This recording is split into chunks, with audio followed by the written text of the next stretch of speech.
Hello, everybody. This is now my second video under the title The World Order in Upheaval. And in this second video, I would like to elaborate on a couple of points I've already discussed a little bit in the previous video, the video number 1. But I will also add some new insights, some new observations as well, because this video number 1 I recorded in March this year, and a couple of things have happened in the meantime, and also a couple of new thought occurred thanks to also these kind of new activities, new events happening in this context of the changing world order. I have to say, of course, if I talk about the changing world order, I have to say that this is an activity which is in progress and doesn't want to say, though it sounds maybe from the way I phrase it, that the change of the world order is somehow completed or done. Nobody knows at the moment what will be the outcome, what will be the result. But what one can say is that there is an upheaval of the world order, and what this upheaval is about, who the players are, as the English nice word is phrasing it, is always players. This is what I want to talk about. I will be more precisely regarding the structure of my presentation, but let me just make a few further remarks. My first remark is a methodological comment about this presentation. And what I want to say, or I could also say to stress, is that this presentation is by no means any elaborated scientific analysis based on, I have no idea, I mean, any kind of long-term studies and so on.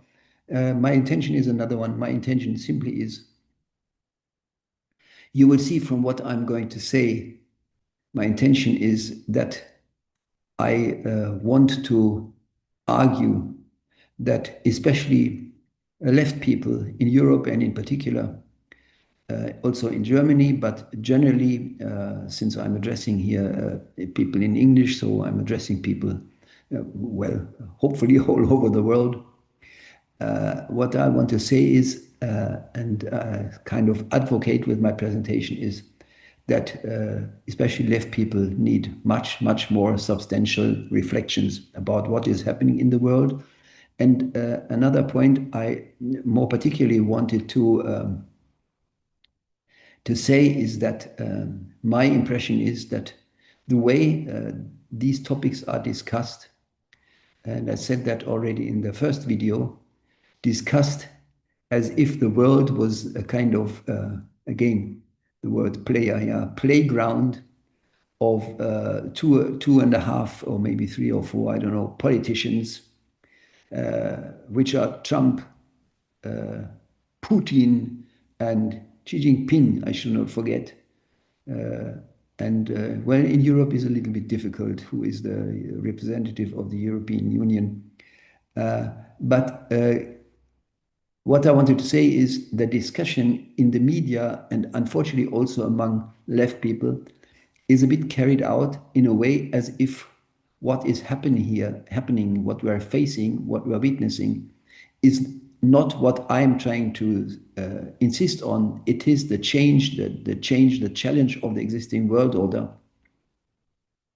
And that we should look at that, and we should look at that from that perspective, and we should not look at this changing world order as if it was a kind of game carried out by these 3 people, and reasons all the things that are happening with the personalities of these few people. That is what basically this discussion this in the public media is doing. And that was also actually my motivation for the first video when this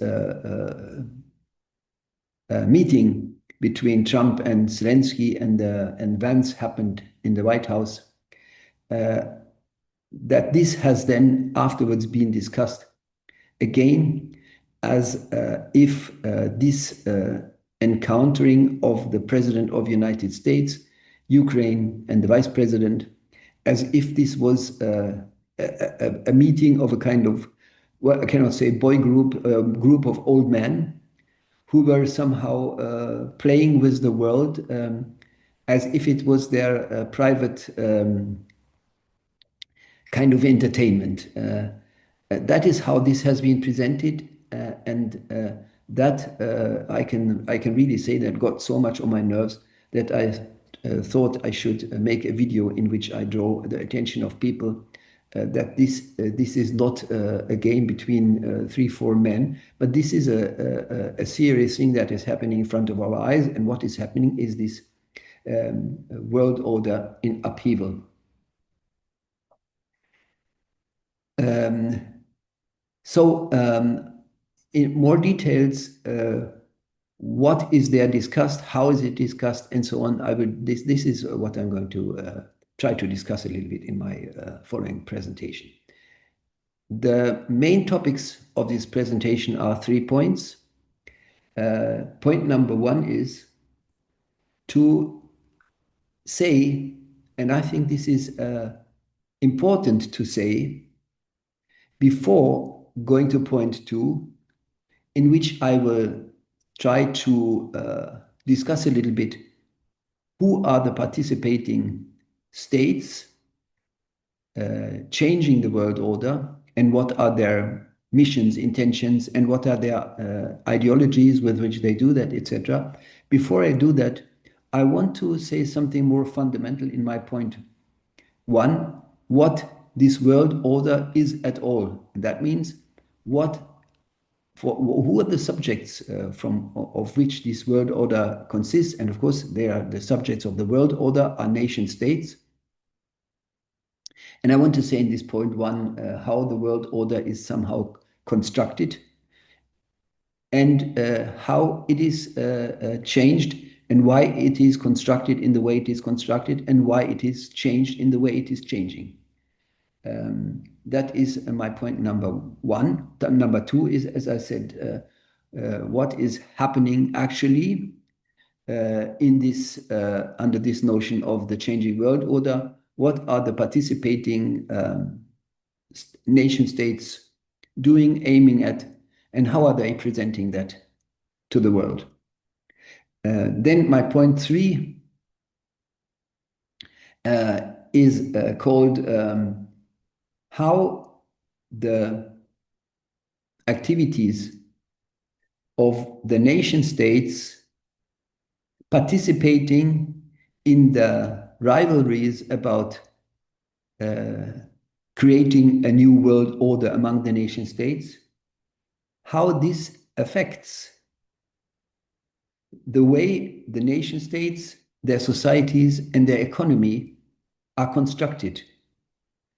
And I try to analyze a little bit. I will try to analyze a little bit how the nation states themselves change and adjust the way they conceptualize their politics, they conceptualize the relations between politics and the citizens, and how they also conceptualize, reinterpret, if you want, the economy in the light of this major political mission to participate in the changing world order, which means questioning the existing world order, which is the world order consisting of the world power monopoly of the United States. And of course, the players are China, Russia, and not to forget, of course, the European Union.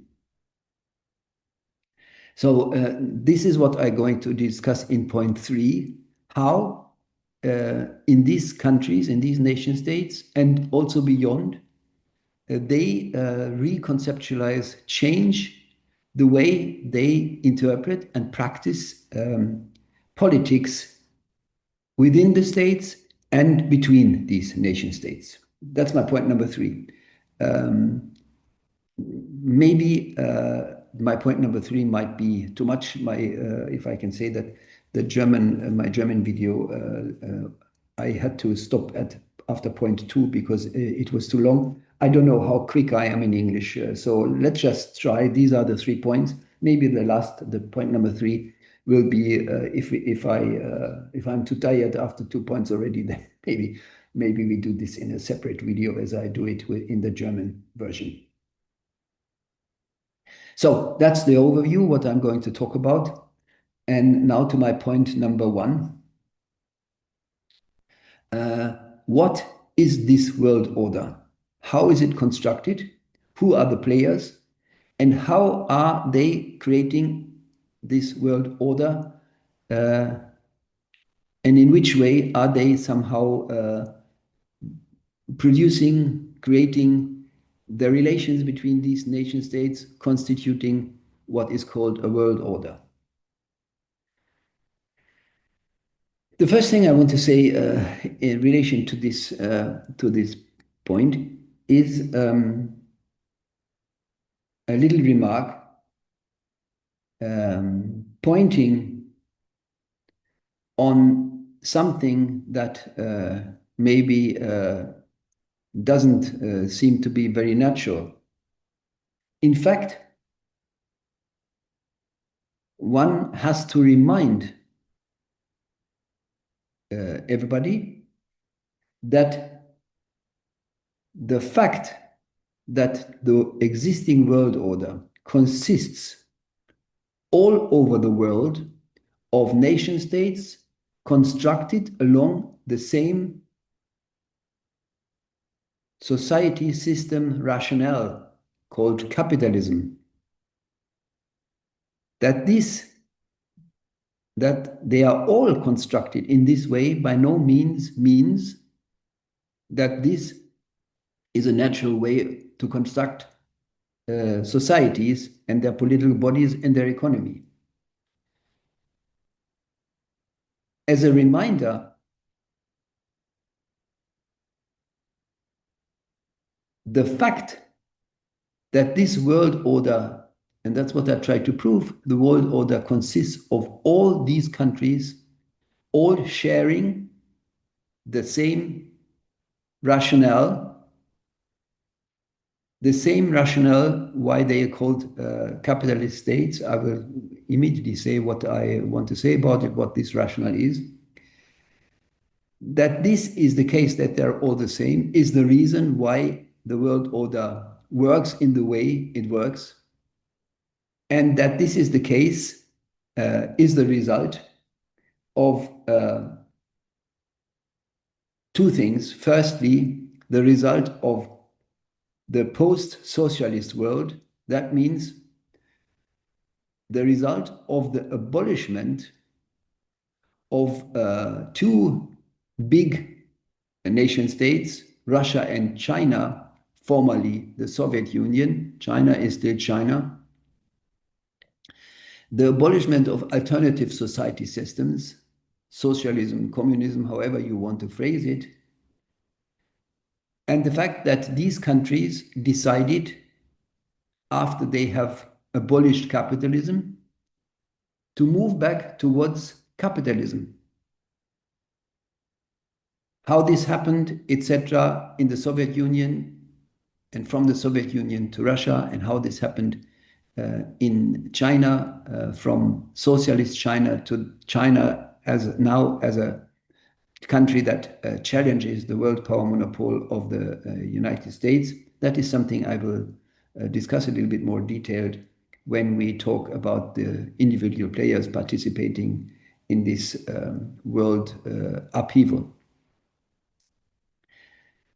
I just wanted to say we should be aware that there was a period in world history in which the world was not at all ruled by the same capitalist rationale, but that there were other society systems, anti-capitalist society systems, which abolished this anti-capitalism and came back in which way ever, again, that is a thing one has to think about, came back to capitalism and participate now not in the conflict between different society systems, but the challenge of the world order is a competition, a rivalry among nation states which question the world order in a way that they want to participate in a different way in the world that is somehow all aiming at the same rationale, the rationale of capitalism.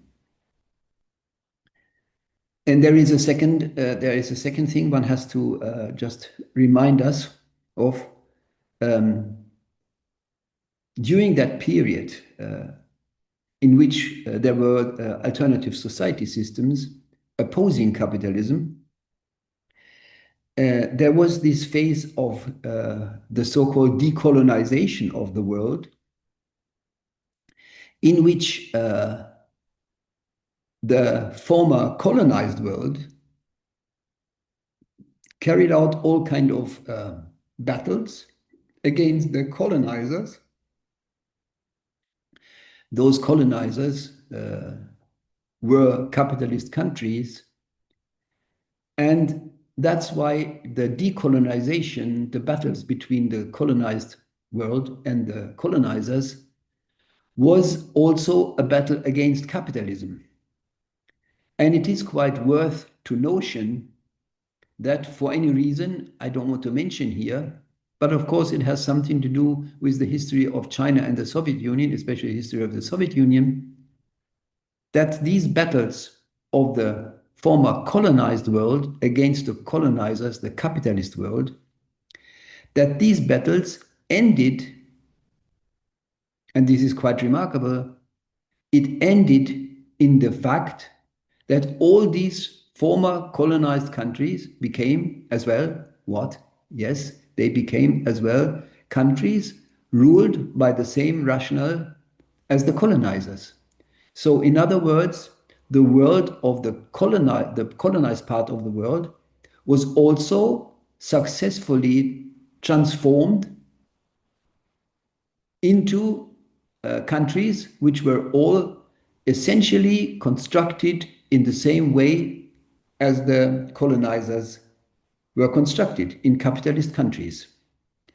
These two historical events, the transformation of the anti-capitalist societies in the Soviet Union and China, and the transformation of the colonized world, both into countries which are ruled by the rationale of capitalism, and what this rationale is and what it means for the world order is my next point. They were also transformed into essentially capitalist countries. Needless to say that that the status of these countries of the former colonized world in the world order is a different one than those of the colonizers, but nevertheless, they are also ruled by this capitalist rationale. So that the result is, and that's why I'm saying that, we are living in a world which consists of all over the world of countries which follow this rationale of capitalism. And it's worth saying that and to remind us of the history, because the fact that it's now all consisting of all these countries with the same rationale, that this is not at all natural, but the result of these historical events I just pointed on. Now, I'm saying that because, yeah, one could say, well, then if they all share the same policy rationale, if they all want to do the same, if they're all aiming at the same objectives, political, economical, societal objectives, then it's wonderful, because then they all do the same, and then the world would be a kind of, what is it, overall, how do you say, a society in which they all do the same and just help each other and collaborate with each other and so on. Well, the opposite is the case. The opposite is the case, and why the opposite is the case, that is exactly the rationale they're all sharing. What is this rationale? What is this rationale? And secondly, why does this rationale result in a world that consists of these nation states, and the relation of these nation states, and that the relation of these nation states is a relation that is based on hostilities, and that these hostilities result also in the extreme version of these hostilities, which is war. Why is that the case? Firstly, let me just start with, again, historical observation. How did the United States gain this position of the world power monopole, ruling the whole world? Well, as a matter of fact, they didn't discuss with other world leaders and say, hey, let's do, can we not, what do you think we take the command over everybody? Well, it's a little bit an ironic joke, because everybody knows the result. The reason why the result of this, why the United States became this world power, is simply the result of a war, of World War II. So, and that is somehow a way in which this world order constitutes its world order by wars. And why is that the case? It is the case because of this rationale. Again, so what is this rationale? The rationale of all these countries all over the world is the same, and it is in all countries the mission to increase the global wealth measured in money. It is this rationale to conquer parts of this wealth which has the nature as wealth measured in money, to be never enough. There is always the demand for the growth of wealth, as it's called. And that there is always the demand for the growth of wealth is due to the fact of the nature of this wealth that can never be enough.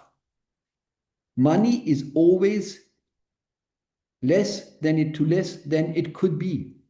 So more money is what all these societies are substantially aiming at, all these societies.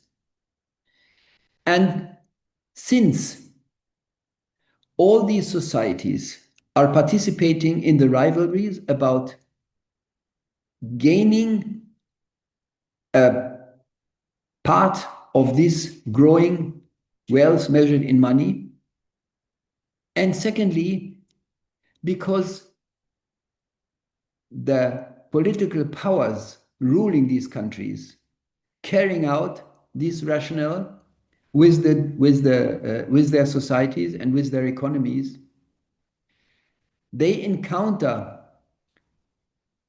for their mission, or in light of that mission, facing that mission, looking at that mission, to participate in the battle about getting parts of this never satisfying wealth measured in money, they encounter the fact that their nation states are nationally constructed nation states with a limited access to the world. Their power is limited, their political power is limited to the nation they rule.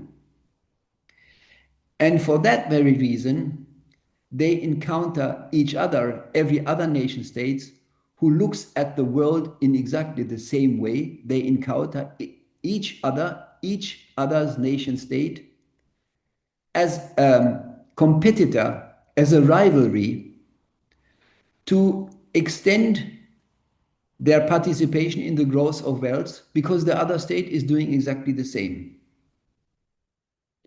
So this shared rationale, we are all chasing parts to participating in the growth of in the global growth of wealth. This makes all nation states encounter the other state as an obstacle, because they simply do the same. They all want more money. And that's why they all encounter each other as competitors, trying to take what the other one also wants. At this point, I should make a little remark. It's just in brackets. This, of course, provides a little economic condition, and the condition is that the nation states, each nation state is able to produce this wealth in a way that is not limited by the production means they have. And they overcome this limitation of the national wealth production via the national credit.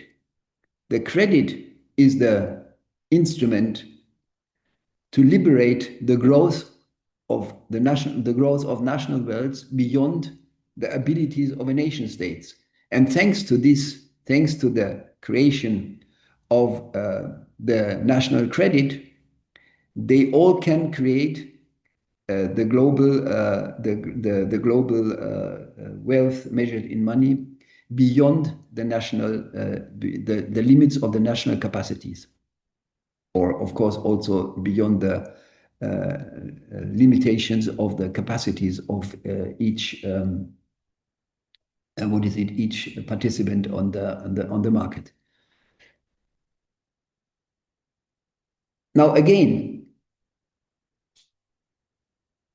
because I know I repeat this, but I want to say that again, because they all share this rationale, and because this rationale,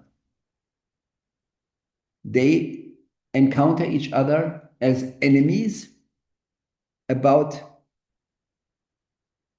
participating in the growth of global wealth, participating for the growth of the nationally constructed wealth created on the world, and consider each other as enemies for the growth of the national wealth. Now, it is in fact this rationale that makes these nation states not only consider the other nation states as its enemy, but also its own power capacities as always limited, and therefore all these nation states provide themselves with the capacities to oppose the power capacities of the other nation states. This results in the relation between these nation states in economic relations, which are essentially conflictual relations. Everybody improves its national wealth at the cost of the other nation state, and thus doing that always at the cost of the other one, tends to result, of course, that's obvious, in questioning the economic capacities and finally also the economic basis of the other states. So they question via this economic competition the economic basis of each other, with the result that this questioning the economic base of each other results in questioning their national authorities, their national sovereignty, or however you might call it. And this is then the case where this hostility is carried out via wars. Wars, which means in which these nation states answer the question, who has the decision power over the other to use the other one for this rationale?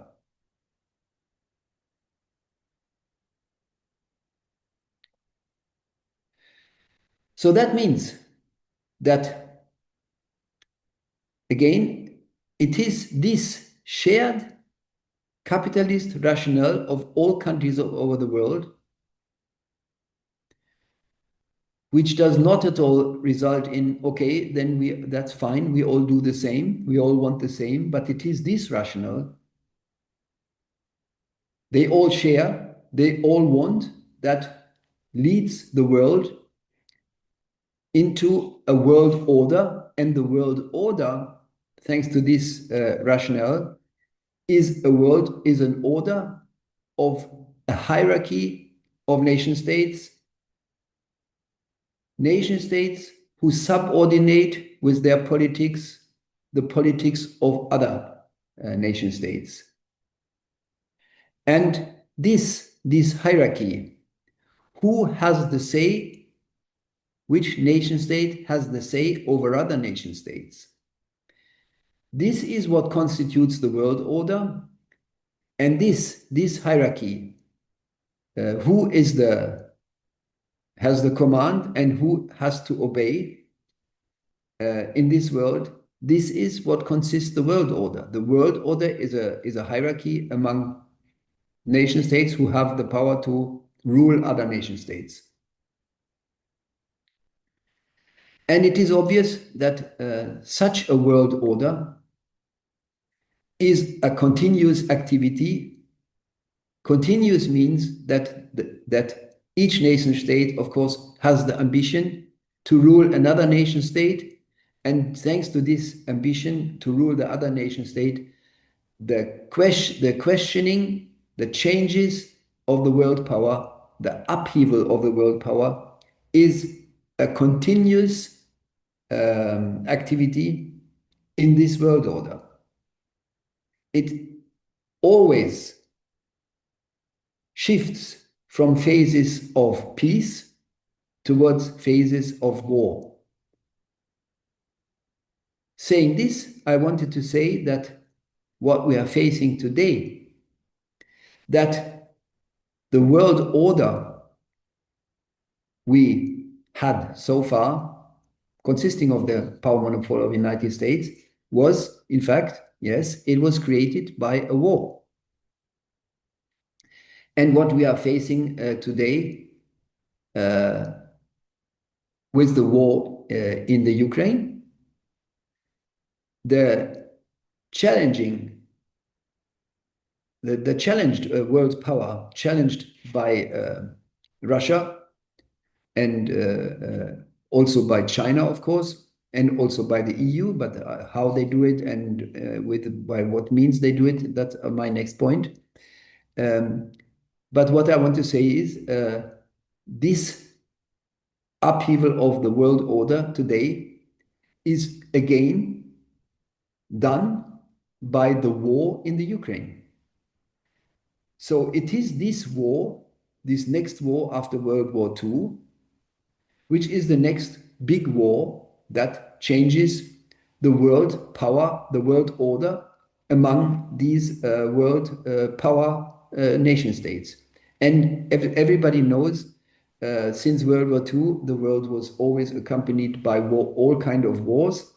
And all these wars, in one or the other way, are trying, in that case, under the level of the world power competition, of the world imperial power positions, they were all always about this questioning the power positions of nation states, mainly, of course, neighboring nation states. So the world is, for this reason, not surprisingly, continuously full of wars. And the war we are facing now is the war that is making attempts. I want to stress that what the result of this changing world power is, nobody can say at the moment. That is an open question, but the topic is changing this world order, and that is what this basically this war in the Ukraine is all about.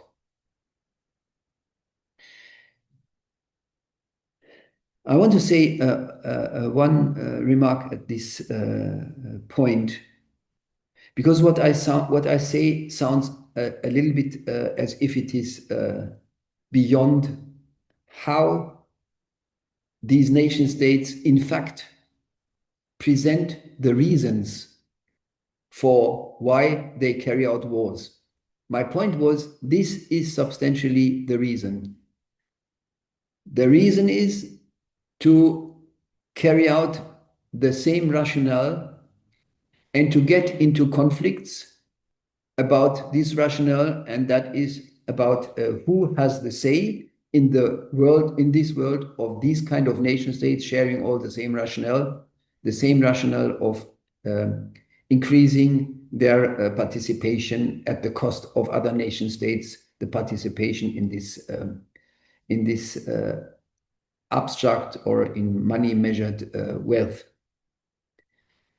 Because, in fact, if you look at what then happens in the world and how these hostilities between the nation states, the world of nation states and the nation states, how it is presented,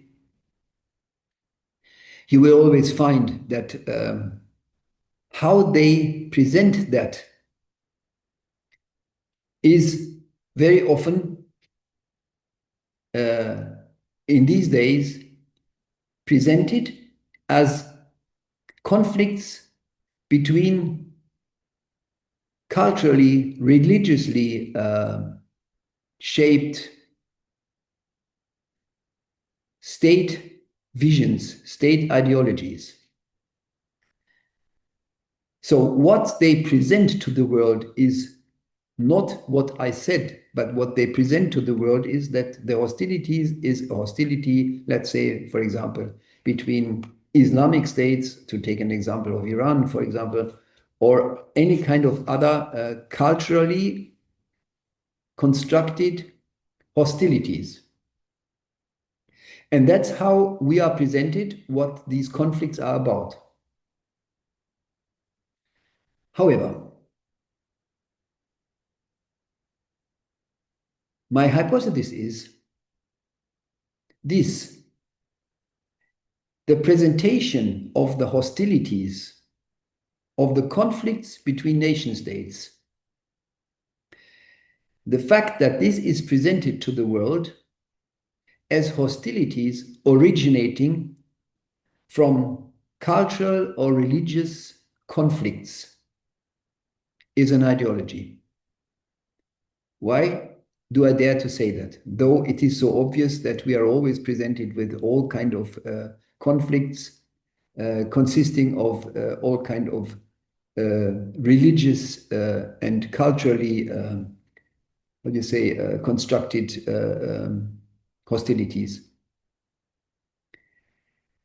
If you look at how we are presented and what we are presented as the reasons, these kind of reasons, one has to raise the following question. My hypothesis is this: making these conflicts between cultures, religions, or whatever kind of entities, this is made up by these nation states for persuading, not pursuing, persuading their people to join their conflicts which have another substance, the substance I explained. Why do I say that? My hypothesis is what they are presenting to the world, that there are conflicts between this and these countries, and that it is always about any kind of cultural, religious, or whatever kind of political ideology.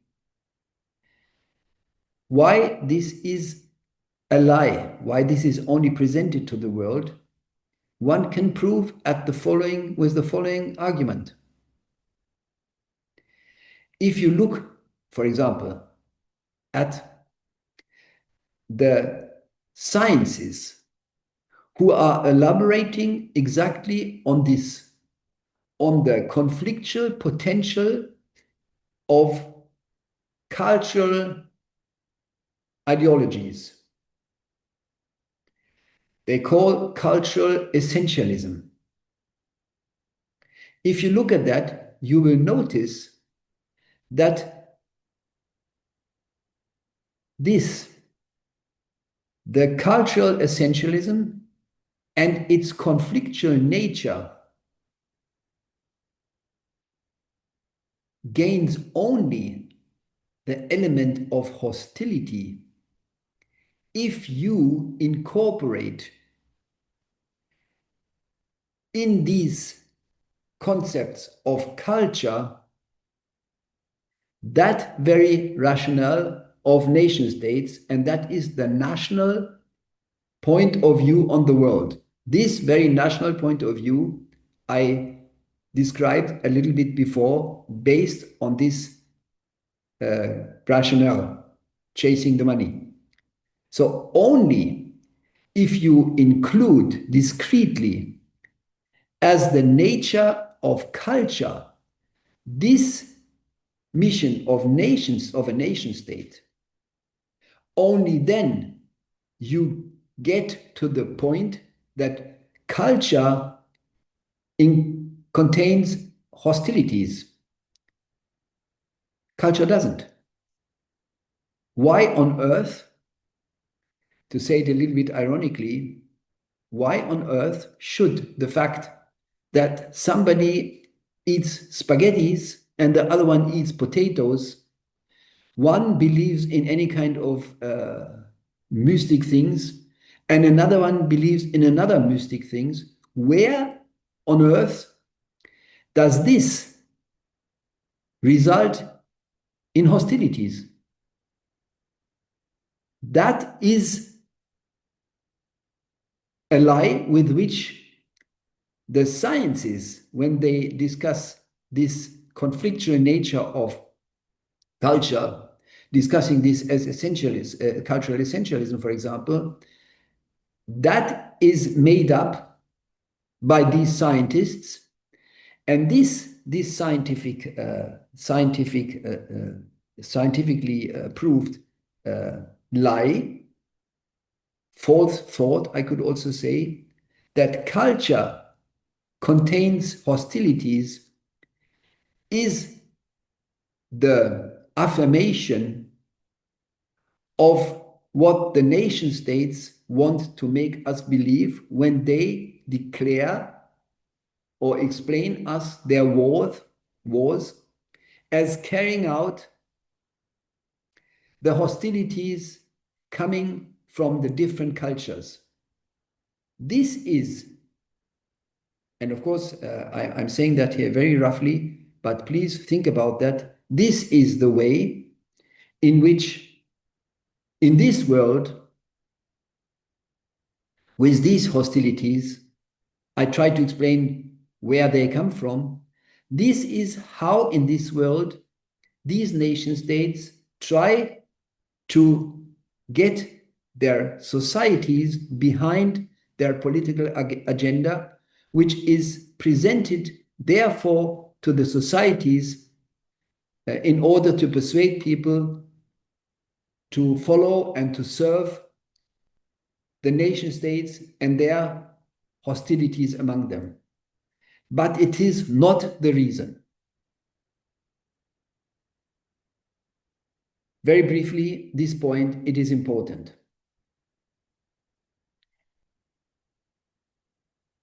I come back to this way of presenting hostilities between nation states when I discuss the contemporary players in the next round, in the current contemporary round of questioning the existing world orders and how they are justifying their political activities, especially how they are justifying their wars, what kind of ideologies they are using there. I come back to that point.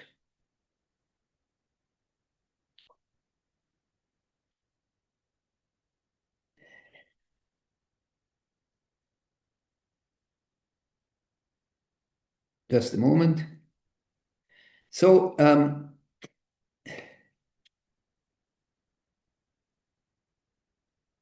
I hope I managed to explain, firstly, why the existing world order consists of these subjects, these nation states, why their relation is a relation of hostilities, and why these hostilities move from hostilities carried out economically towards hostilities carried out by wars. And what I want to say now a little bit is what war is and how it's carried out. And you might say, well, you know, what you want to say, everybody knows that. Well, then I would say if everybody knows that, it would be the better. What is war?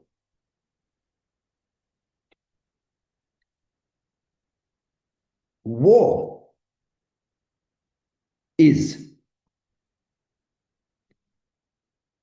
to use the people of a national society, the national society, the people of a national society, to use them just as they are used for carrying out this rationale to access as much parts of the global wealth in the world economically, to use these national people for this economic competition, for these economic rivalries, for the economic hostilities between these nation states, for the case that they reach the point in which they think they have to carry out the rivalries and the hostilities between these nation states via war.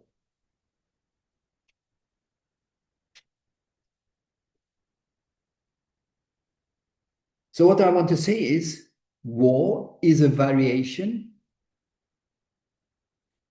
of using the people of a nation states for the economic rivalries and the hostilities included in these rivalries, for the case that these rivalries result in questioning the sovereignty of the national nation states via these economic battles, and in that case, called war. What do they do?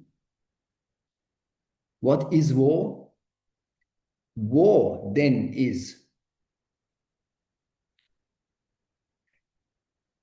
indeed, that needs to say, I just want to say that war is the perfectly organized, vice versa, killing, murdering, if you want to say, of the national people,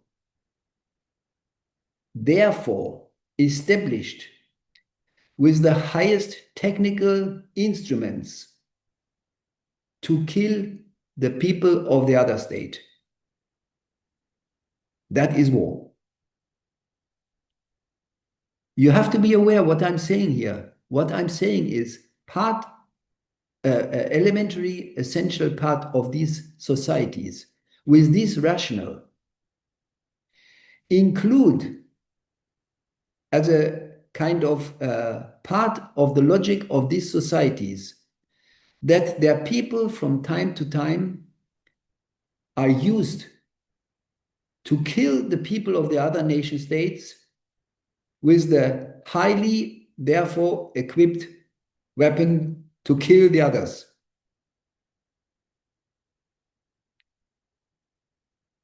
And since this is the case, and for this very reason, any of these nation states has to have, from the beginning, the accordingly equipped military forces.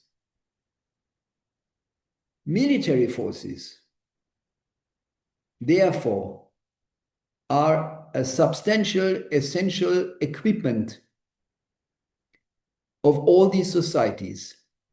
It's part of their nature, because they all take for granted that sooner or later they need these military forces as a means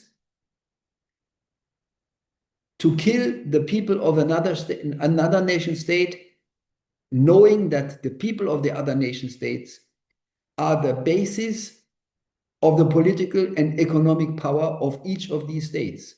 So that's why these people are the ones who carrying out these power hostilities, the power rivalries of the nation states, resulting from this rationale.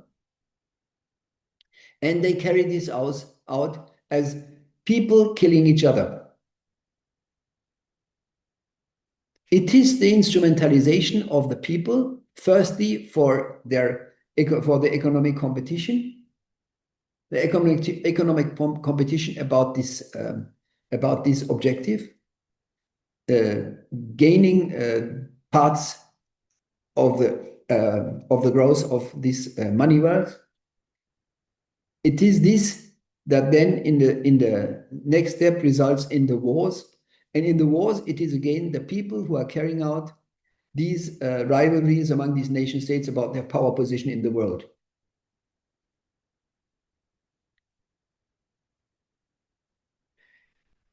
That's war.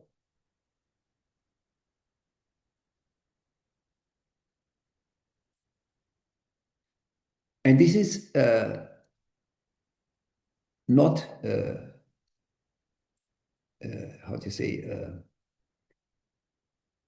and this is not sort of talking by itself, because in fact, carrying out any violence against another citizen in these very nation states, which use their people during the war to kill the people of the other nation state,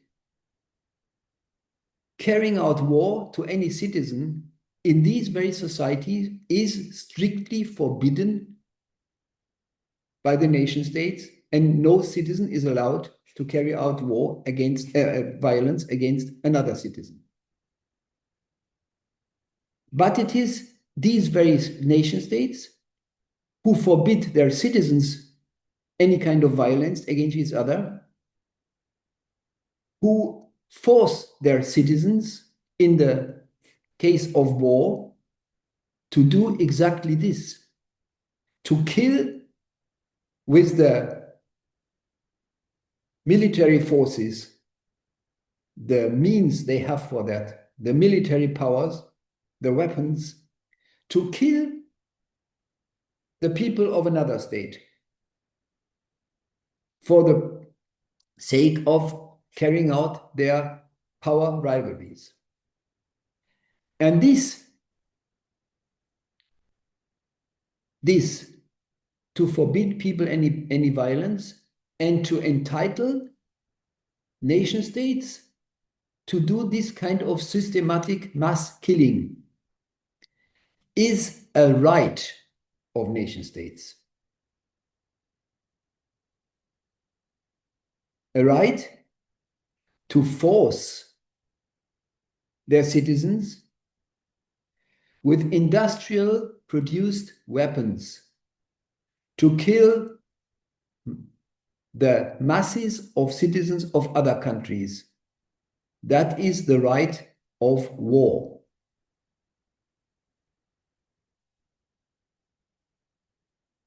This is what every nation state establishes, therefore, as its natural means to carry out the rivalries with others. The perfectly organized mass killing of the citizens of the others in order to destroy the power the other state have, in order to force the other nation state to subordinate its power under the power of their own state. At this point, a remark about international law. War is mass killing. The fact that this mass killing during war is not called mass killing, but called war. And nevertheless, creating a law which forbids mass killing has the following logic. The international law created by the highest court of all these subjects nation states. This international law explicitly allows all these nation states, what I just said, what they are naturally doing, to carry out war.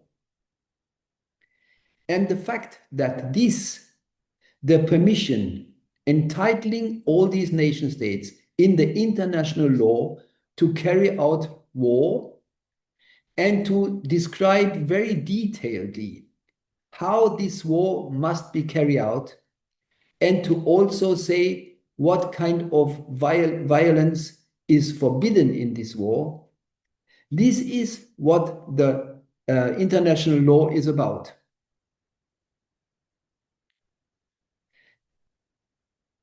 Stating that war is part of this world of nation states, and that war, this mass killing of people, is a right of nation states. And then describing detailedly how this right has to be carried out. And by doing that, also saying how this right should not be carried out. And how this right should not be carried out is genocide. My conclusion and my advice from the fact that the nation states of this world, the United Nations, therefore called, give themselves the right to carry out mass killing of people. And by doing this, defining what a good war is, how to do this killing. And by doing that, also writing how to not do it, and calling this genocide. Participating in this definition, what is good mass killing and what is not good mass killing, genocide. I strongly recommend to not participate in this cynical definition of what is a good mass murder and what mass murdering of people and what is a not allowed one. Participate in this cynicism one should better not do. To add a little point here, it is not a coincidence that those countries, those nation states, which have since this international law has been passed after World War II,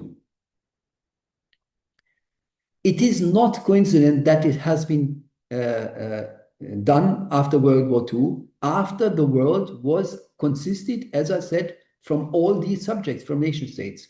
And it is a little historical big question why the Soviet Union and China, as anti-capitalistic countries, could seriously participate in this definition of what a good and correct killing of people is.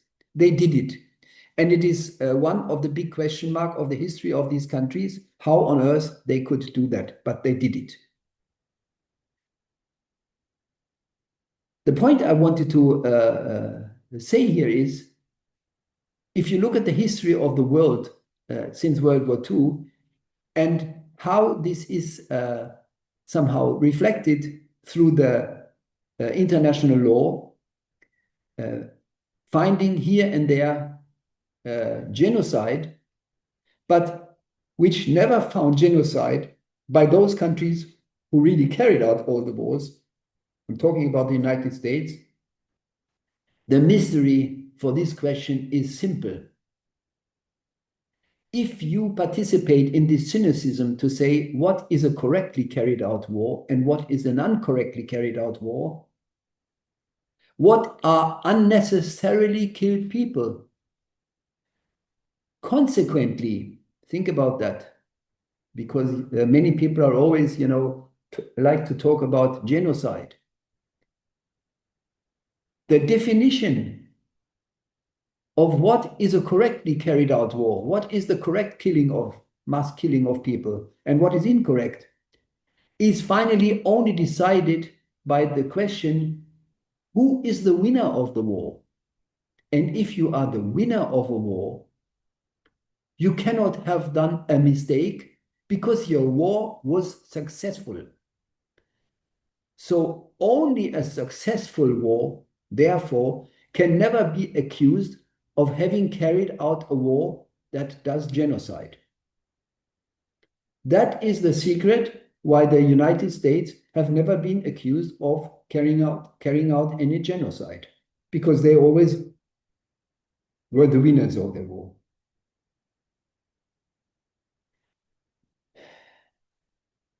So again, I strongly recommend, if you have to criticize wars, then I would raise the question, if this has to be done by using the notion of genocide, because there is no war which is no genocide. Wars are all genocide. And this distinction of a war which is a legally correct killing and a war which is a non-legally correct killing, this one should leave as a business to these cynical people who really argue with this kind of cynical distinction.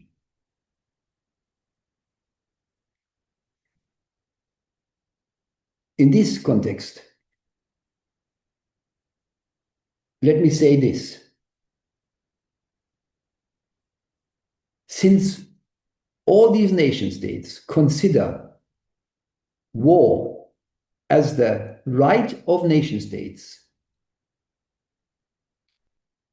this killing of their citizens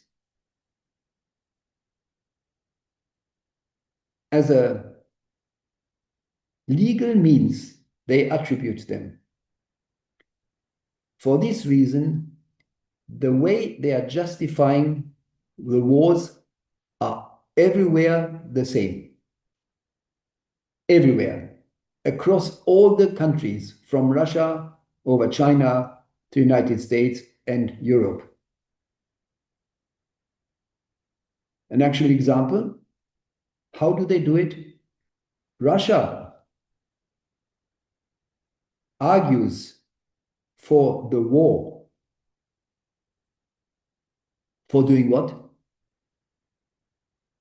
Protecting the Russian-based people living in Ukraine against violence. carrying out the violence with these people against each other is presented as the protection of these people against violence. That is what Russia is doing in the war in the Ukraine. And that is what the Ukraine is doing and the West is doing in the very same way.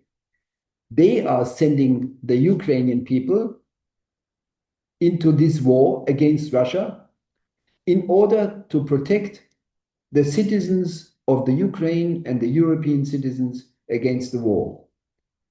So sending people to kill each other is the way to protect people against war. Just a little hint at this point. You certainly know the Ukraine is publishing almost once a week or so, once a month at least, but maybe more frequently.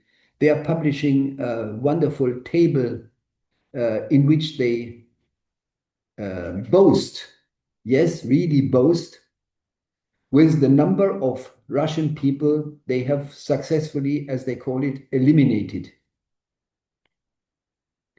So this is how these nation states argue, how they present this violence, this mass killing of people, as a service for these people to protect them against being killed by killing each other.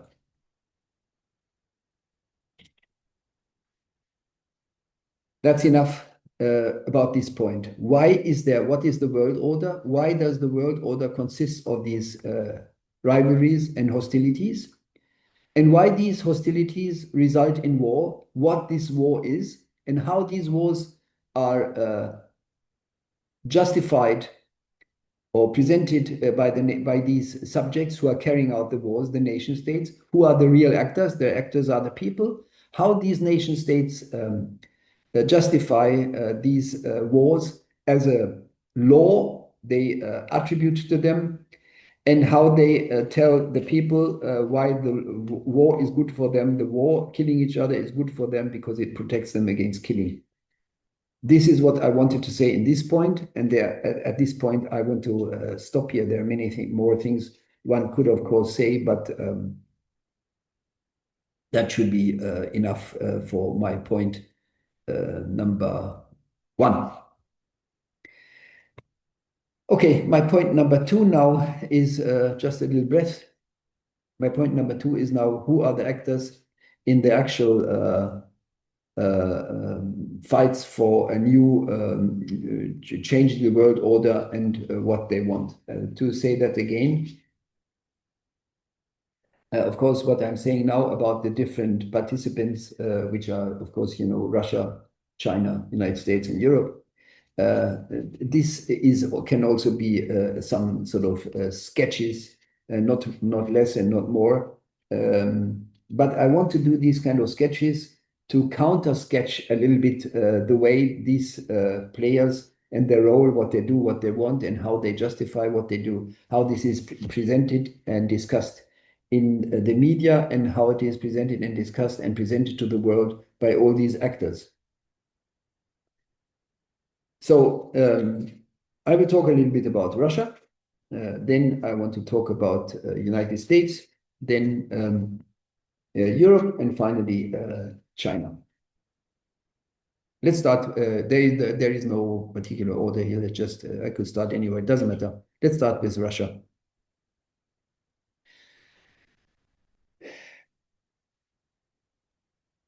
I want to start with a recommendation. What we know about Russia, and when I say we, I mean people in Europe, and in particular, but it doesn't suit if I say that here. In my German video, of course, I stressed what we means what Germans mean about Russia. I cannot say that, it doesn't make really sense in the English video. So what we know, let's say all the Western people know, all the whole English speaking world is knowing, is a disaster. it is everything we know about Russia is produced by the view Europeans have on Russia. And I will say something a little bit later about this when I come to the EU and just say a little bit how Russia is seen by us. I just want to say, I strongly recommend that in order to understand, and if I say understand, it means not share, it means to really understand what and why Russia is doing what they're doing. I strongly recommend to study much more than it's usually done. What this country is about, how it presents itself, how it presents its reason for the war, and so on and so on. We know much too little about this country. And why it is so obvious, let me just say this. As I already said before, this country, Russia, was how much years ago, an anti-capitalist country, a country that was opposing exactly this, that the relation between these nation states in the world must consist of war. There was a revolution in Russia, when in the Soviet Union, in Russia, yes, and became the Soviet Union, as a matter of fact, as a result of a previous war. And it was just the case that the soldiers were fed up of carrying out this killing. That gave birth to this revolution in China, creating a society system that was strictly against war. And it was the main motivation of the Russian people to say we stop this way of organizing our social life that results in war, which resulted in this revolution. Now, the fact that this society system, from what is called socialism, returned to capitalism, is a paradox about which we know much too little, and we do have to understand.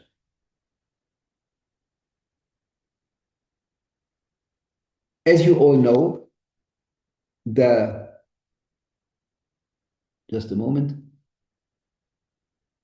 the way this is presented to us, the return of Russia from anti-capitalism to capitalism, is returned to us with the notion of Russia collapsed. And that's why it couldn't do anything else but go back to capitalism. This notion, collapse, wants to say that a society system which is not carrying out this logic, this rationale of capitalism, is naturally not working. It naturally destructs itself. That is the idea of collapse.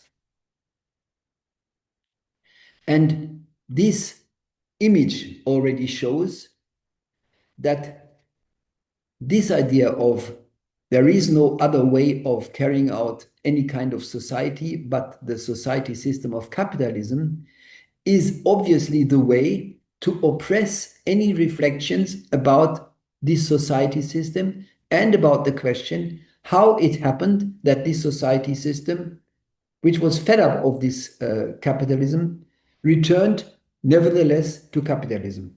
Why and how this could happen is something that is utterly important to know for people who are now confronted with this country under the new name of Russia, ruled under a capitalist rationale.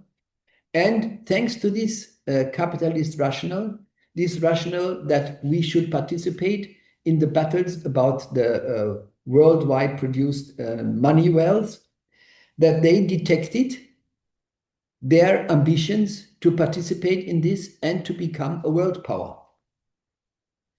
And this detection of this country, of Russia, of the country that returned from anti-capitalism to capitalism again, this detection of its world ambitions to participate in the world, and not only to participate in the world, but thanks to the military power this country gained during the Soviet Union and during the battle between the capitalist world against that society system. And that's really amazing. That society system which created this power means to protect its country against the attacks of the capitalist system that returned to capitalism and detected its ambitious to take part in these kind of rivalries among capitalist states. That is Russia today. And to understand this and to find out how this could happen and how this happened and how this is presented by Russia is something people should, at least left people should know much better. And unfortunately, they know much too little about it. How important it is to understand this, to know how this country is working and thinking and so on. How important it is, one can see from the ideology with which Russia is presenting the need for a new order of the world. What are they saying? They say the world order needs to be further developed from what they once called the peaceful coexistence of different society systems under the regime of the Soviet Union, the peaceful coexistence of opposing society systems. Imagine that kind of crazy idea that you say these society systems question each other, but we want to have a peaceful coexistence between them. And that's why we create a military power for that peaceful coexistence, which allow us to carry out a war which kills the world. A very interesting logic. This ideology of the Soviet Union, the peaceful coexistence of opposing society systems, has in fact been obviously further developed by Russia now towards the ideology of what they call a multiplicity of world powers, peacefully again coexisting with each other. And how do they create this multiplicity of world powers, of which Russia is one of the world powers? They create this peaceful world order with what? My goodness. This peaceful neighborhood of all the multiplicity of world powers they create with what? With wars.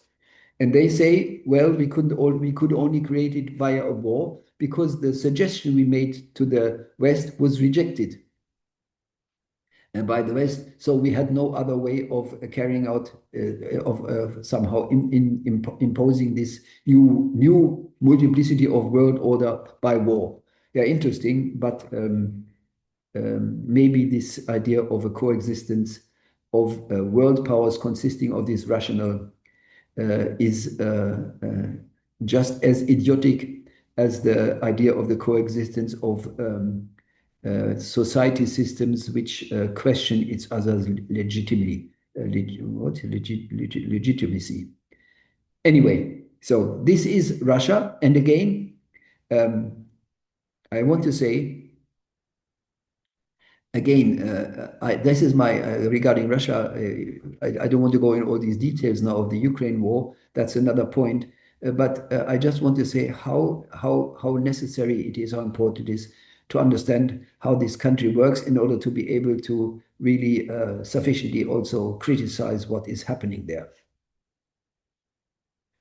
The war in the Ukraine, briefly, considering the actual status, is the not very peaceful, but so far quite successful, thanks to the new political priorities of the United States, which discovered that China is much more a rival about the world power than Russia. They carry out this war so far quite successfully. And seemingly, at this stage at least, managed to become at least a competing world power within Europe next to the European Union.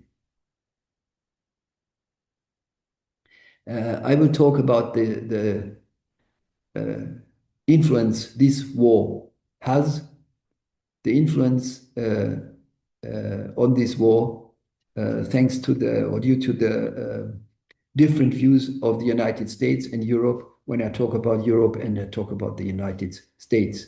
But of course, it is obvious that the fact that Russia is doing this war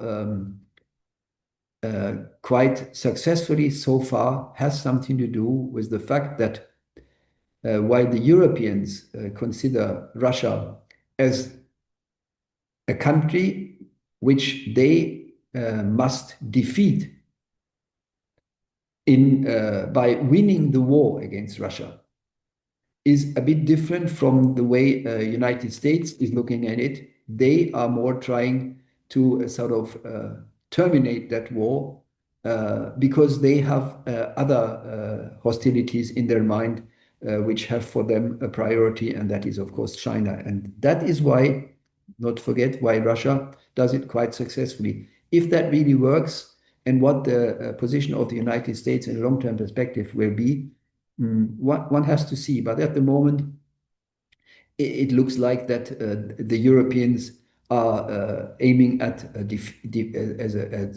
sort of a defeat of defeating Russia, and the United States more wants to find a way to terminate this war because of the other priorities they have. So let's say Russia, the result of what they want, we will see. Let's wait. United States.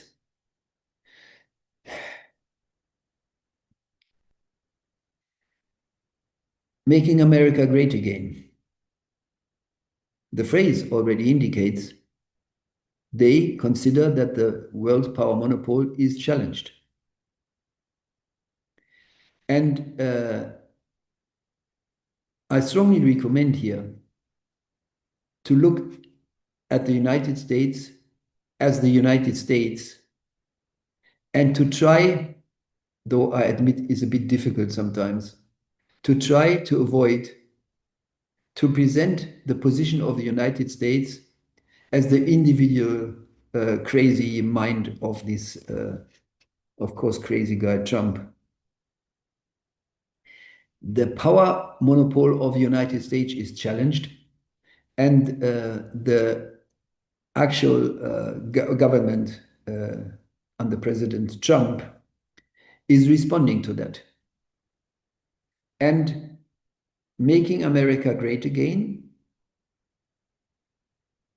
says they feel challenged and they want to reject the fight against this challenge of this existing world order.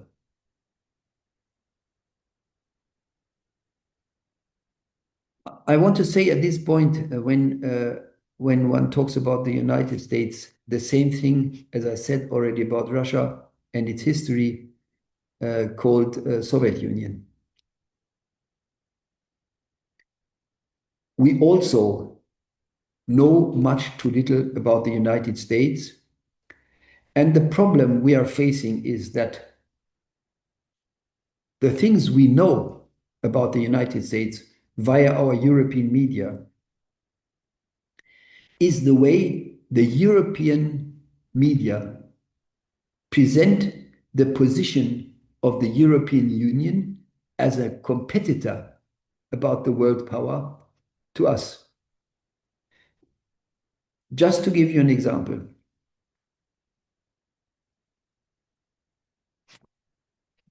just a moment. All this debate, for example, about Trump and his presentation as a failed president is a way how the Europeans try to phrase their ambitions to create a world power that is just as Russia questioning the world power monopole of the United States. They present this as if this was also for the sake of the United States. That's why they always say that the United States somehow has a wrong president. And this way, the United States has a wrong president is presenting the hostility. Let's be clear, the hostility of the European Union, aiming at creating their own world power against and in competition to the United States. They present this as, via this, presenting their critique as the president as a failure of the presidency. They present this in a way that tries to avoid to express this hostility and try to present this as something that is also in the sense and for the use of the United States. We only, if we criticize you, United States, we only do that for your own sake. We present, that is what I want to say, the Europeans present their opposition against the world power as if it was also in the interest of the United States, and they do that by saying, hey, the problem we have is not our competition, the problem is you have a wrong president. And a good president would consider the Europeans as a power position that is only a very good friend of the United States. And in fact, yes, they are still friends in relation to other enemies. They are still friends in relation to Russia, for example. But they are also enemies. And the Europeans tried to extinguish this enemyship they have in front of the United States by presenting all the critique they have at the political agenda of the United States as a critique of the president, and especially as a critique of this person who they say is a failure of carrying out the presidency of the United States. This is the whole discussion of the Europeans, for example, about the United States. And I strongly recommend to not participate in this silly discussion, because if you participate in that, you really share and contribute to this view of the European Union, trying to present the EU a world power as doing something very harmless and only wanting to critique, only to have a better United States president. Don't believe that nonsense, and especially don't participate in that.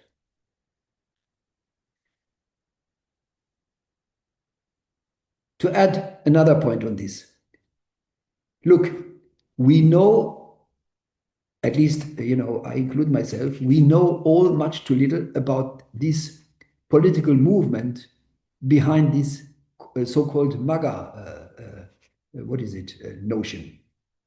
Just to say a few things which underlines why it is important here as well, just as in the case of Russia, totally for totally other reasons, but in the case of this mega movement, the mega movement in the United States, you might know this or not, but that is how it is. The mega movement presents itself to United States citizens as if Trump, to use this silly phrase, the Trump government, this mega movement is in the United States considered and presented to the American people as a political movement that takes party for the losers of that American societies, and supports the losers against a political elite in Washington.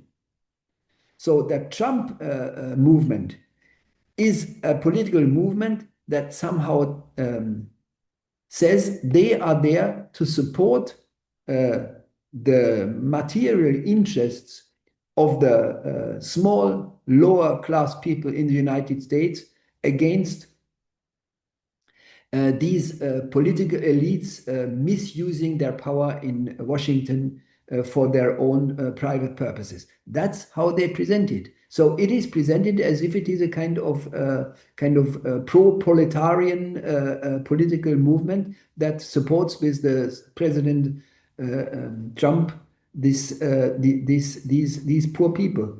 And there are books written in the United States. A very important guy is this Peter Thiel, somebody who is German origin, is a billionaire who wrote important books and who is very influential with his philosophy in the United States when they create this movement of the United States. What is it? Under the leadership of this Mr. Trump. And why this Mr. Trump is a very appropriate representative of this movement is also something one should rather find out instead of standing up as the Europeans and especially the Germans always like to do as a kind of arrogant teacher and say, oh, but we know what a decent politician should look like. You know, he should be an academic and anything like that. But Trump is a bit primitive, isn't it? And so on. Stop this shit. Sorry. But it's really, well, that's the language of Trump. Let's put the blame on him. So that is what we really have to study in order to understand the United States and in order to avoid that our understanding is somehow imitating the politically biased philosophy of the Europeans and how they want to present their view of the United States in the light of their ambitions as a competing world power. So back to the United States. Well, it's clear the challenging countries for the United States are China, Russia, and the EU. And it is important to mention here that so far, at least according to the European view, the Europeans never say we are competitors of the United States. But as you can see now how they respond to Trump, they consider themselves as competitors and they say, well, we cannot do anything else but now becoming a competitor because the United States have a president who is such a failure. That's why we have to become strong again. And all the activities in Europe, I come to that point, are justified in this way. We cannot do anything else because our friend is not our friend anymore. And that's why we have to carry out our relation to the United States. As they always say it, we have to become independent. And watch out again, the notion of independence is again a way how to hide that they really want to say we have to be able to compete with the United States. So it's not independent, it's to become a competing power in relation to the United States. So what the United States are doing is simply to stick to defend their world power monopoly. And how do they do that? They do that in the way they have carried out their power monopoly. The way they have carried out their power monopoly was to say, we are the ones who give the world peace. So that's how they also now carry out their way to defend the world power against those world powers, China, Russia, and the EU, challenging the world power. We keep to that idea that the world must be a peaceful world, a peace created by the United States. This is actually why they do what they do in front of Russia and what they do also in front of other countries. They try to intervene into all the conflicts all over the world, conflicts they have created, and try now, in the light of these changing world orders, to support, to strengthen their position as this world peace power, creating, establishing peace where there were wars, as a way how the United States have the say over the whole world. That is actually also how the why of how they deal with this conflict between with the conflict between the West and Russia, the war in the Ukraine. That's why the American government, Trump, is trying to find a way to terminate this war, and that the termination of the war is a way how the United States still has the overall say about this world, this world. That is the way why all these diplomatic activities are happening as they happen. That is the reason the idea to rule the world via defining the peaceful relation between all these enemies, defining the peaceful relations with the criteria of the United States. That is what the United States is at the moment doing with Russia.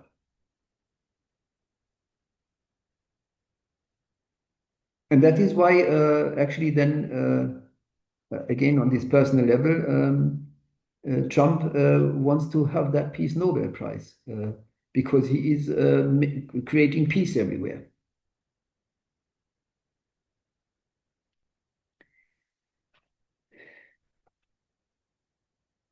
There is another more economic way to also stick or regain the economic world power the United States had.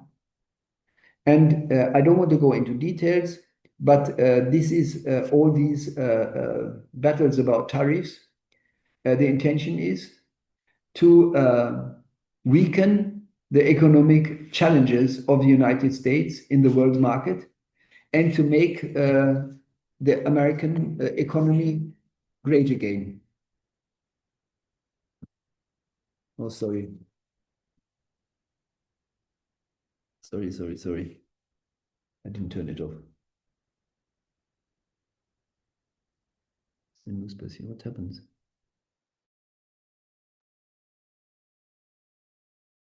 Just a moment. No.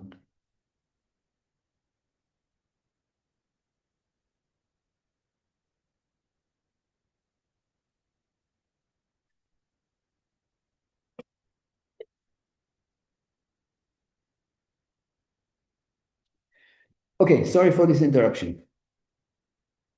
Now, these are the sort of economic activities trying to make the American economy great again and to respond to the, of course, existing destructions of the American economy successfully made by basically not by Russia, but made by China with their economic power, and not to mention, or to forget, the Europeans, of course. So that's what they're doing with all these tariffs. And of course, then now there is a question here how this works, how it succeeds, but I don't want to do it here.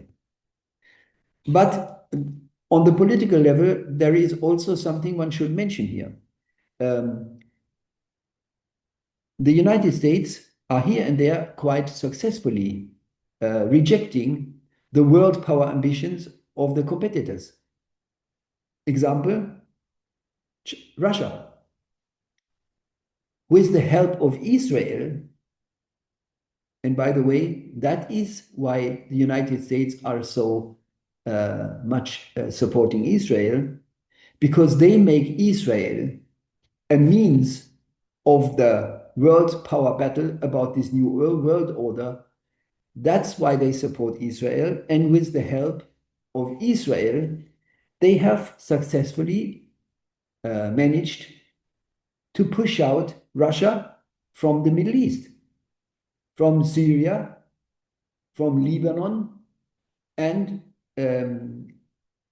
with the military action against Iran, they also demonstrated there to Russia that they are out in that area and they have no way to compete with the military forces of the United States. So they are doing that in that sense quite successfully. Not to forget, they are also doing this quite successfully in Latin America. What is going on there, for example, at the moment in Venezuela, is this. Venezuela has its alliance with China and with Russia.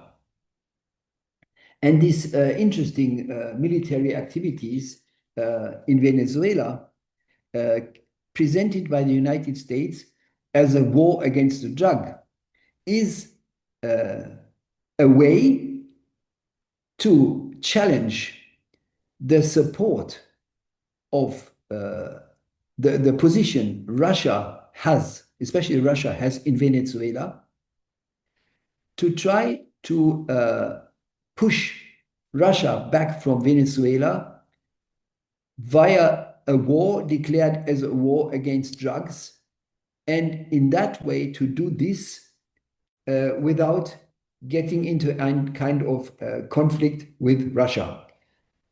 That is the strategy of the world peace power monopoly. You do the wars by threatening the other only by presenting the military forces, expecting that they will run away without carrying out any conflict. That's why they do this via shooting from time to time any kind of boats, ships, or whatever, to say, look, we have a lot of power here and you better do what we tell you you should do. That is the world peace approach. So then that's about how they deal with Russia and the ambitions of Russia.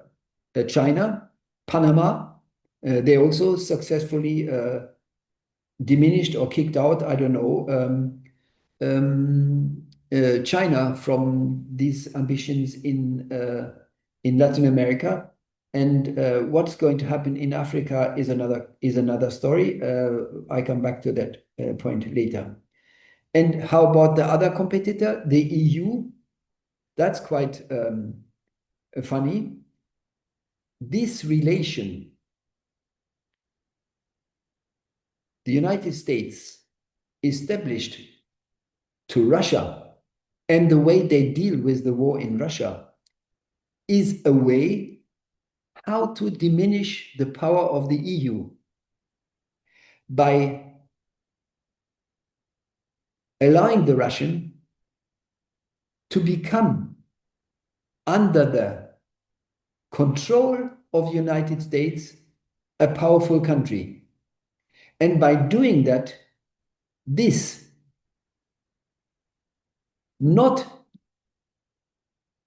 joining the war the Europeans want to carry out of Russia, but to accept Russia as a kind of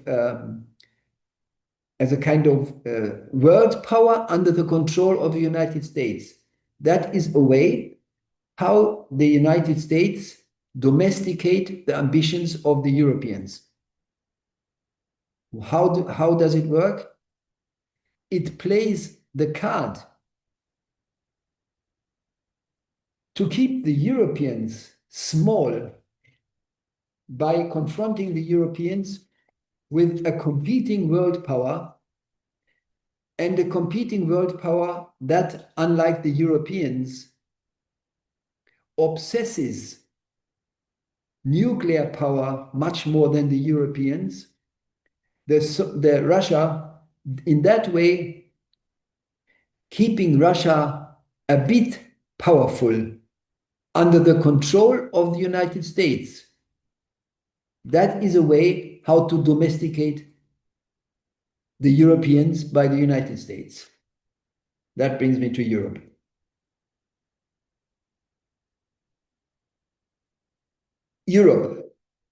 Europe became the kind of helping continent, the helper, the assistant of the United States in the conflicts of the United States against the Soviet Union. And of course, also against the growing power of Russia.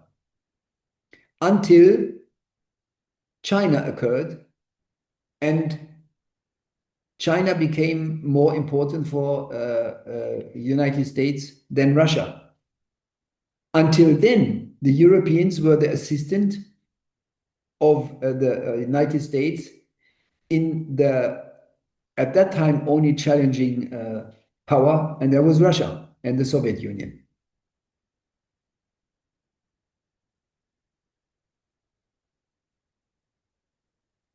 The Europeans very successfully and very clever used this role as an assistant of the world power to enlarge their European power, their power in Europe, from half of Europe to the whole of Europe. They managed to grow their power by shifting the power they have from Western Europe to the whole Europe by gaining the power over a whole East Europe. And they did that with the support of the United States. And how did they do it? Just a little reminder. In the European view, this project of moving the political and military power, which was mainly the military power of the United States, but then it was the power of the political power of the European Union. They moved this towards the borders of Russia, including the Ukraine, until this war. They did this via coup d'etats and via war. They presented to the Europeans until today as nothing else but fulfilling the will of people to become part of this Western democratic world. And that is an ideology. I don't want to go in details, but if you look at all the countries they successfully included in their power empire, that was always done in the same way, with one exception. It was always done in a way that these ruling governments were somehow kicked away by a coup d'etat. Then they carried out election after excluding all these political parties which were under the influence and control of the Soviet Union or Russia. They excluded them from the elections, and then they carried out elections, and then they had new governments, and they said, look, now you join the EU and the NATO, and this has all been done only as a responding to the wish of people to become part of the European Union. That's the story of the EU. The reality was another one, and there was one case where that didn't work, and that was Yugoslavia. That strategy didn't work. It didn't work because there was another political system. That was a system that was somehow trying to practice at that time what they called neutrality. Neutrality was they didn't want to be part of the East. They didn't want to be part of the West. They wanted to be neutral. And the neutrality was something the West couldn't stand at all. So they started a war in Yugoslavia, and very successfully divided a quite powerful country in the center of in the new center of Europe, one must say, after they were moving towards East. And they transformed a powerful country in the center of Europe called Yugoslavia into how many? 4, 5? I don't know. Into 4 mini countries, which further on had no say in the European Union anymore and always had to come to beg to Brussels for any kind of things. So they disempowered that country and made it via the war in Yugoslavia also a participant of the European Union.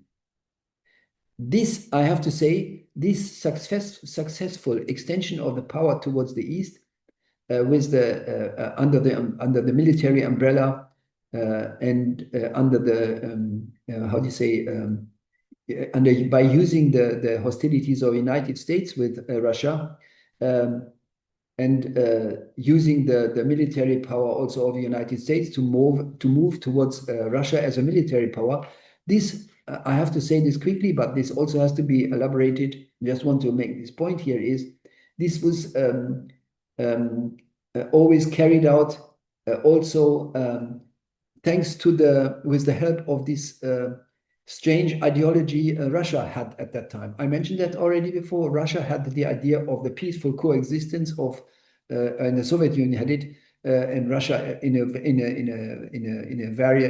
variant of that.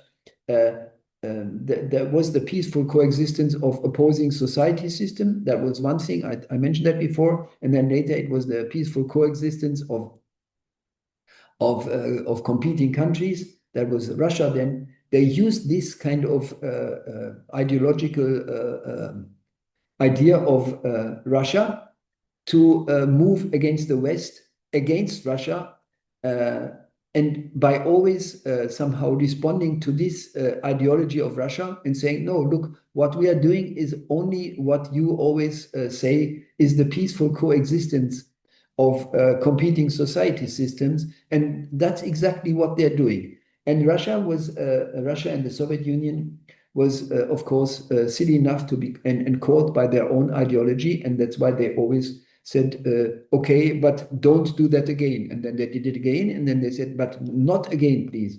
Well, until they realized that maybe this view was a bit kind of underestimation of the political power intentions of the Europeans, including the United States, and why Putin once said, no, that's enough. Ukraine is now enough. And they corrected that position at that stage, but still stick to that position when it comes to the presentation of Russia and their idea of the multiplicity of world powers. So, as I already said, a major part of the politics of the EU in relation to the United States is to present the competing ambitions of the United States in front of the USA as a critique that wants to say we are still friends. We know better what would be good for the United States, and you just have a bad president who doesn't know what is good for the United States. That is, as I already phrased at the beginning, that is the way how the Europeans are discussing the politics of the United States and how they are presenting their ambitions to become a world power that competes with the United States, and that means that also considers the United States as an enemy, as a hostile competitor of the Europeans. That's how they present their competitive world power ambitions to the world, and that's why one should, as I said at the beginning, try to avoid to contribute to this ideology of the Europeans they use for presenting their world power ambitions. Actually, as one can see in the discussion about the war in the Ukraine, unlike the United States, the Europeans want to carry out the war until Russia is defeated. They don't want this kind of approach of the United States. because unlike the United States, they consider naturally Russia as their main competitor about the world power, because Russia is the competitor who is just next door and therefore very influential if it if it gains its world power aims as it's aiming at. That's why the EU is actually still arguing in relation to the war in Russia that any kind of peace cannot be accepted, or only a peace could be accepted that ends up in a defeat of Russia and in a victory of the Europeans, that is in the victory of these Ukrainians. So this is, I have to say this here because it is a bit crazy, because and the Russians know that the Europeans are somehow sticking to the hostility against Russia, which once occurred and was carried out on the basis of the nuclear power with the nuclear power of the United States. That's why the Europeans could always be hostile against Russia, because they had in their back the nuclear power of the United States.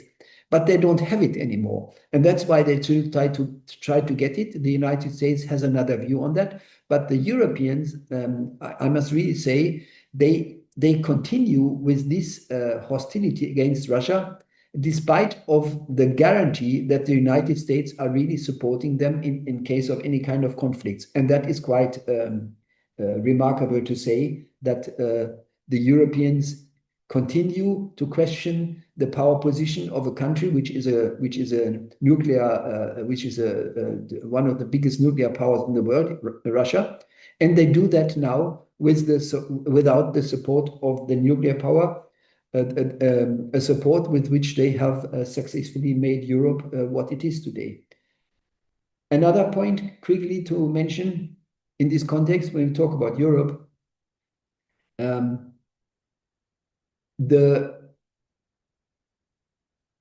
this hostility of the Europeans as this alliance of European states, as a competitive power in front of Russia and the United States, this has led to something very remarkable. One should also not forget. It led to the point that Germany, in this context, has managed to become what? The leading power in Europe. Thanks to this, thanks to the competition of the EU between Russia and the EU about who has the say in Europe, thanks to this, the other European countries buried their concerns about Germany, resulting from the history of World War II, and accepted, to say the least, Germany as the leading power in Europe. That also has to be mentioned, because one could say, well, what didn't succeed in World War II, now in the context of the changing of the upheaval of the world order, it works. And apart from that, as everybody knows, the European Union around the world is creating competing economic associations, alliances with other countries around the world, with Latin America, which was once what is it called, the kind of private territory of the United States. In the meantime, in Latin America, the Europeans are very influential. Just to mention this quite well-known Mercosur contract, as a way how the Europeans managed to get their feet into Latin America and pushed back the United States successfully. And they do the same in East Asia, especially the very well-known are the contracts there with Japan.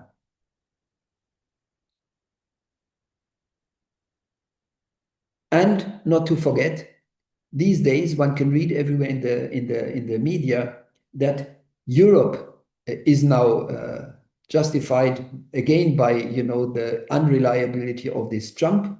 That's why Europe must create an independent military power, independent from the United States. And I have to say here, this notion, one has to be also careful, as they call it, an independent military power. Watch out.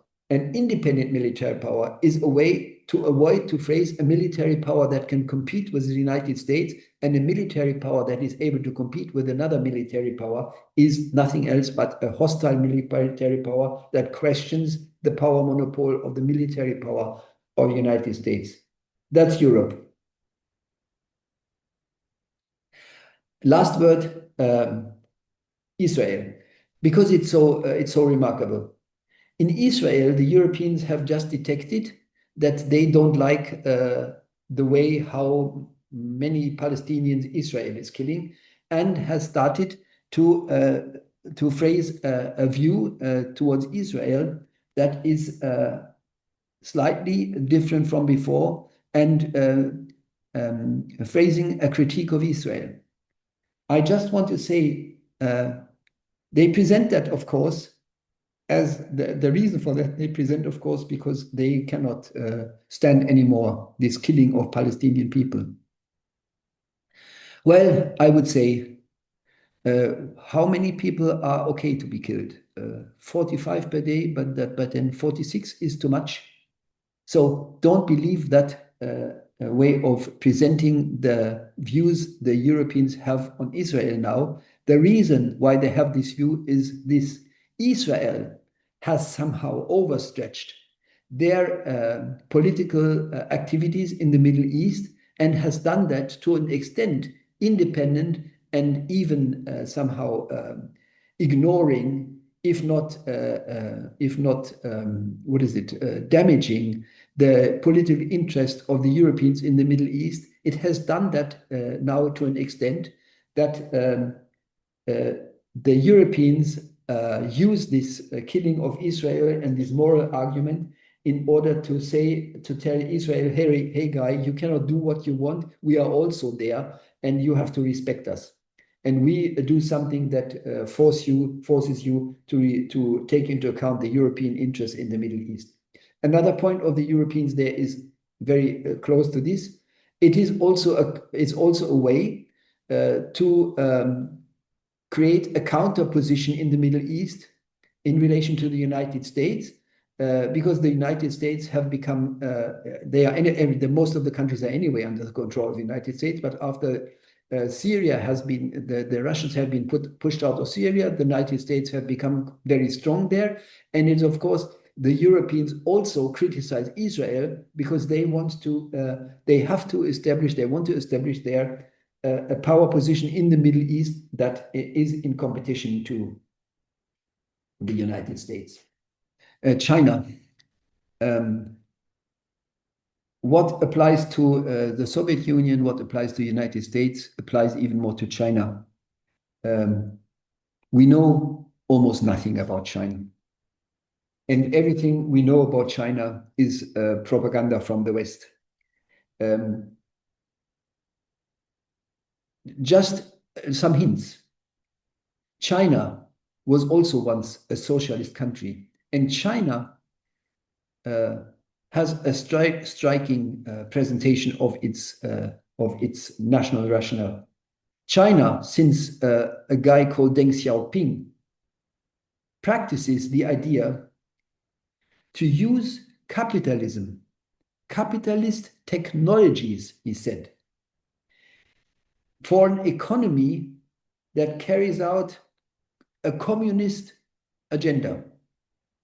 Again, capitalist instruments to carry out anti-capitalism. If this is not an invitation to try to understand what is going on in China, just another hint. The way China went back from an anti-capitalist country to a part of the competing world order of capitalist countries, the way was the so-called Cultural Revolution. And I strongly recommend, again, we have to understand that, to understand how it happened that China became this competitor in the capitalist, about the rivalries in the capitalist world order, because otherwise we don't understand what China is doing today, how they see the world, and so on. And even more, since China also shares, as you know, this view of a peaceful coexistence of a multiplicity of world powers. And what does it do? It advocates this multiplicity of world powers and creates, next to Russia, and not to forget also the Europeans, a strong nuclear power military forces for this peaceful project. China very successfully managed to conquer countries economically all around the world.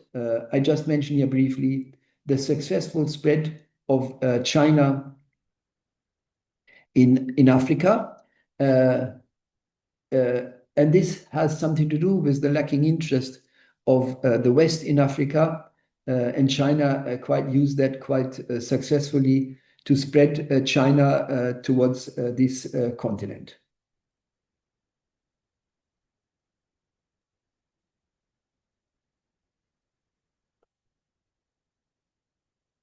I want to quickly mention, but don't want to go in details because it takes too much time, alliances between countries. Alliances between countries, especially the NATO, the BRICS countries, and other alliances. They are the instruments of alliances of these countries to carry out these rivalries in the world.